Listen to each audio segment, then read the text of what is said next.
ஏன்டா விஜய்க்கு ஓட்டு போட்ட அப்படின்னு சொல்லி எங்க ஏரியால ஒருத்தவங்க பிரச்சனை பண்ணிட்டு இருந்தாங்க. இந்த உலகத்துல அவன் வாழ்க்கையிலே எவ்வளவு பிரச்சனை இருக்குது, அந்த பிரச்சனையை பார்க்காம விஜய்க்கு ஓட்டு போட்டது ஒரு பிரச்சனையா அப்படின்னு சொல்லி நான் கேட்டேன். விஜய் அண்ணனுக்கு ஓட்டு போட்டது பிரச்சனையே கிடையாது. ஏன்னு கேட்டீங்கன்னா, இதுக்கு முன்னாடி இருந்த கவர்மெண்ட் மேல அதிருப்தி இருந்ததுனால தமிழ்நாட்டு மக்கள்ல பாதி பேர் நம்ம விஜய் அண்ணனுக்கு ஓட்டு போட்டிருக்காங்க. அப்படி எடுத்துக்கிட்டோம் அப்படின்னா தமிழ்நாட்டு மக்கள் பாதி பேர்கிட்ட போய் ஏன் ஓட்டு போட்டீங்கன்னு சொல்லி கேட்க தான் தோணும். நம்ம ஏரியால ஒருத்தர் எழுச்சிவாயம் இருந்தா போதும், அந்த எழுச்சிவாயனை பிடிச்சி ஏன் விஜய்க்கு நீங்க ஓட்டு போட்டீங்க அப்படின்னு சொல்லி ஒரு சில பிரச்சனை பண்ணிட்டு இருக்காங்க. ஒன்னே ஒன்னு சொல்லிக்கிறேன், யாரோட ஆட்சி வந்தாலும் நம்ம உழைச்சாதான் நமக்கு சாப்பாடு. நேத்து டிஎம்கே ஆட்சி இருந்தது, இன்னைக்கு டிவிகேவா மாறி இருக்கு. சோ யாரு வந்தாலுமே நாம உழைச்சாதான் நமக்கு சாப்பாடு. சரி, ஓகே, இன்னைக்கு நம்ம விஜய் என்ன சிஎம் ஆயிட்டாரு, நம்ம எதுவும் உழைக்க வேண்டாம், நம்ம வீட்டுல சும்மாவே இருந்துடலாம் அப்படின்னு சொல்லி நம்ம நினைச்சோம் அப்படின்னா அது நடக்கிறதுக்கு சாத்தியமே கிடையாது. அப்படி யாராலையும் சும்மாவும் இருக்க முடியாது, சும்மா இருக்கவும் கூடாது. சோ யார் ஆட்சிக்கு வந்தாலுமே நம்ம வாழ்க்கையில நம்ம உழைக்கணும், நம்ம முன்னேறதுக்கு நம்ம தான் கஷ்டப்படணும். மொபைல்ல எடுத்த போட்டோவை போட்டோ ஃப்ரேமா பண்ணா கிளாரிட்டியா இருக்குமா அப்படின்னு சொல்லி என்கிட்ட நிறைய பேர் கேட்டீங்க.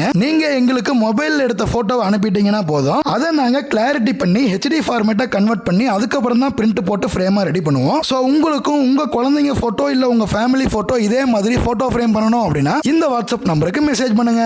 இந்த வாட்ஸ்அப் நம்பருக்கு மெசேஜ் பண்ணீங்கன்னா நீங்க அனுப்புற போட்டோவை போட்டோ ஃப்ரேமா ரெடி பண்ணி உங்க அட்ரஸ்க்கு கொரியர் போட்டுருவோம். உடனே இந்த வாட்ஸ்அப் நம்பருக்கு மெசேஜ் பண்ணுங்க, உங்க ஆர்டர் பிளேஸ் பண்ணுங்க.